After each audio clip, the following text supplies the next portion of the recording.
Hello everyone, welcome to my channel. Please subscribe and keep watching more details. Hope gives Thomas an answer to his proposal and Poppy turns to Finn to give Luna what she wants.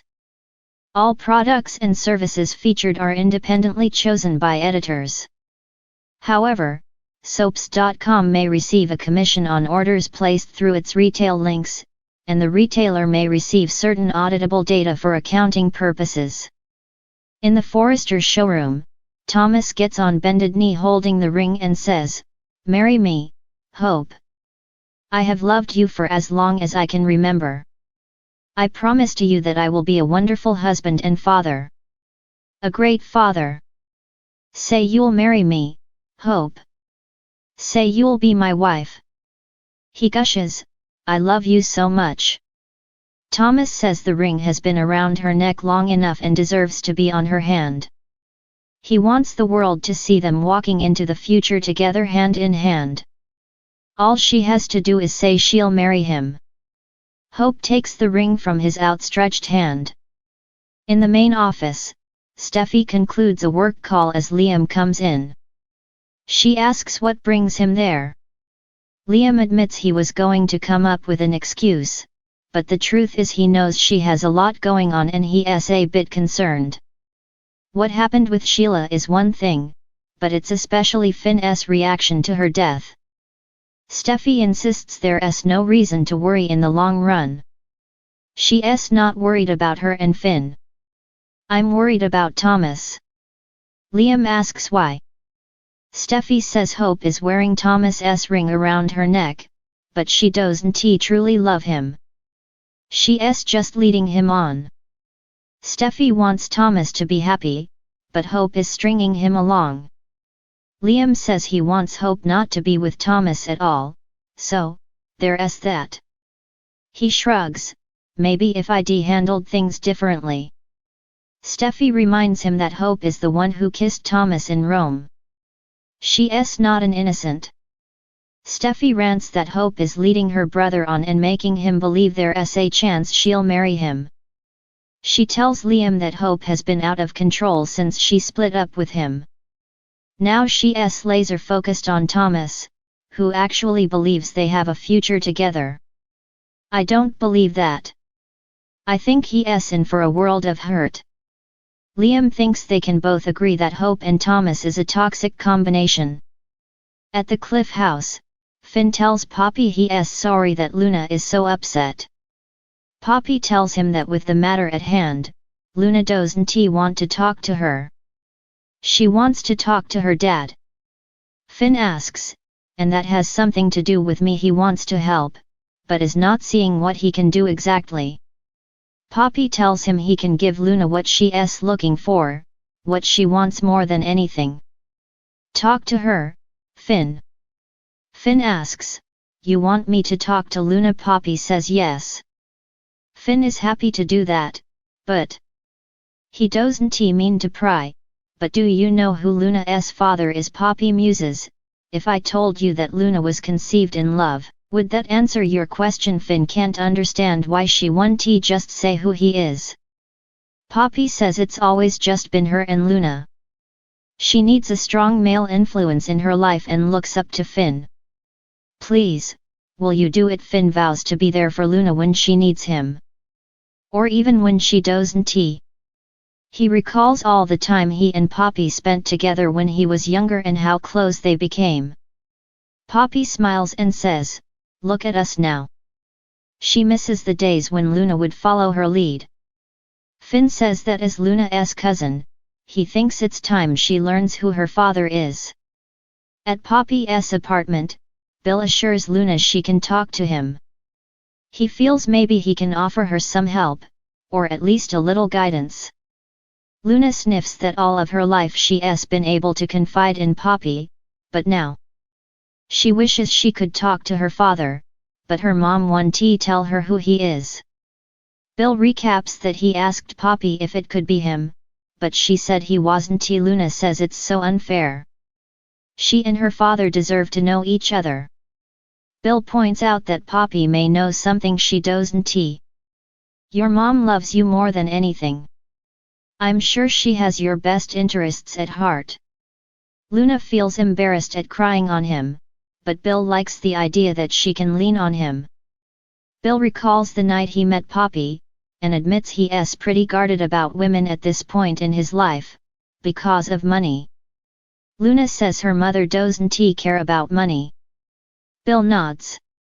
That's one of the reasons he's drawn to her. Your mom is an incredible woman, and she has raised an equally remarkable daughter.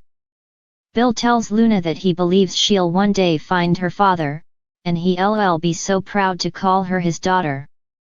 Luna cries and tells him he's kind and caring. Bill asks how to help her without stepping on Poppy's toes. Luna doesn't know. They joke about what it would be like if he were her father. She says she doesn't care about money and he teases, well, there you have it.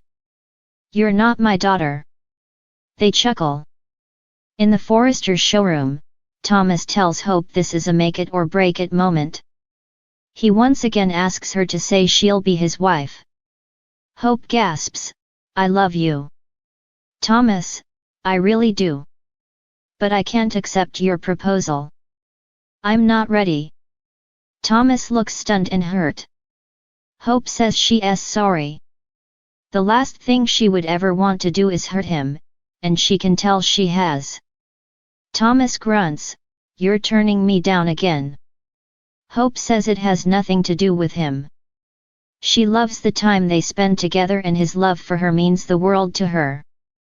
She just got out of a marriage, however, and she is focused on herself, the kids, and her career. She reaches for Thomas and he pulls away. She cries, Thomas, I love you. I love you. I just not ready for a forever commitment. I can't be your wife. Hope keeps apologizing as Thomas turns angry and runs out, slamming the door behind him. Hope sobs. In the main office, Thomas paces alone. Steffi comes in and his sister asks what's wrong. He says he was so excited, he knew what he wanted, but it didn't happen. She asks, what didn't happen? Thomas clears his throat, I'm such an idiot. Steffi learns that he asked Hope to marry him again and she turned him down. She says Hope is bad news and he doesn't deserve this. Thomas doesn't know what he did wrong. She's been wearing his ring and didn't reject it. Steffi warns Hope will never give him what he wants. It's true and what she did just proves it. She'll never commit to him. You need to let her go. You need to move forward and focus on the future without Hope.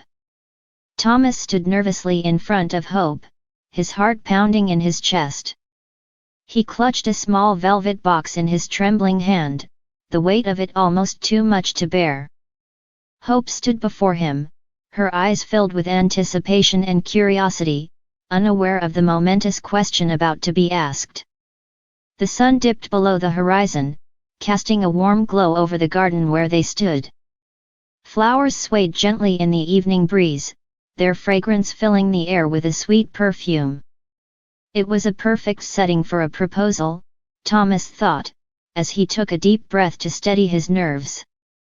Hope, he began, his voice barely above a whisper.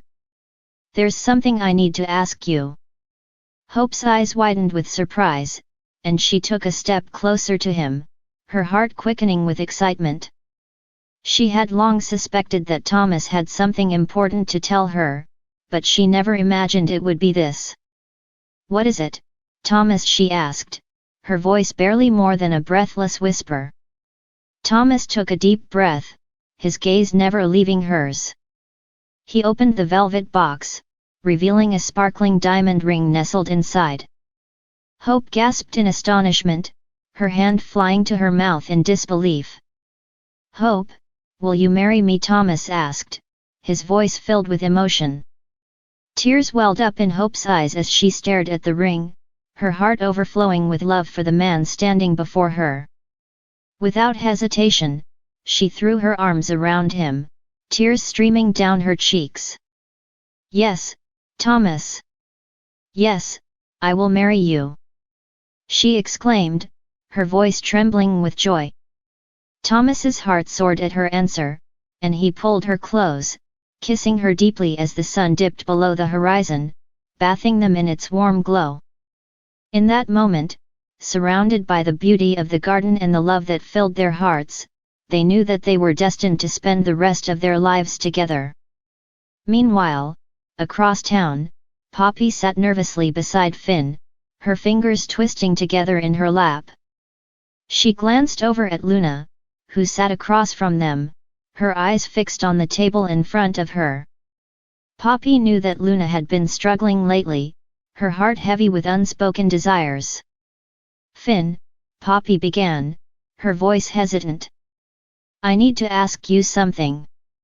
Finn turned to her, his eyes filled with concern. He could sense the turmoil within her, and he reached out to take her hand, offering her silent support. "What is it, Poppy?" he asked gently. Poppy took a deep breath, her heart pounding in her chest. She knew that what she was about to ask would change everything, but she couldn't stand to see Luna's pain any longer. "Luna," she said, turning to her friend. "There's something I need to tell you." Luna looked up, her eyes filled with confusion. She had no idea what Poppy could possibly have to say to her, but she listened intently as Poppy continued. "I know how much you've been struggling lately," Poppy said, her voice filled with compassion. "And I want to help you." Luna's heart skipped a beat at Poppy's words, a glimmer of hope flickering to life within her. She had longed for someone to understand her pain, to offer her a lifeline in her darkest moments. "What do you mean?" Luna asked, her voice barely more than a whisper. Poppy took a deep breath, her gaze steady as she turned to Finn. She knew that what she was about to propose would change everything, but she couldn't bear to see Luna suffer any longer. "Finn and I have been talking," she began, her voice steady. "And we both agree that there's only one way to give you what you want."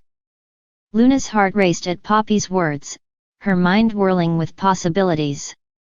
Could it be possible that they had found a solution to her pain, a way to ease the ache that had consumed her for so long? "What is it?" she asked eagerly, her eyes searching Poppy's face for any hint of the truth. Poppy took a deep breath, her gaze steady as she turned to Finn. Together, they had made a decision, one that would change their lives forever. "We want to give you what you've always wanted," Poppy said, her voice filled with determination. "We want to have a baby, Luna. And we want you to be the mother."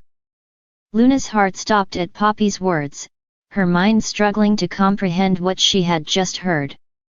Could it be possible that they were offering her the one thing she had always dreamed of, the one thing she had feared she would never have? Tears welled up in Luna's eyes as she looked at her friends, her heart overflowing with gratitude.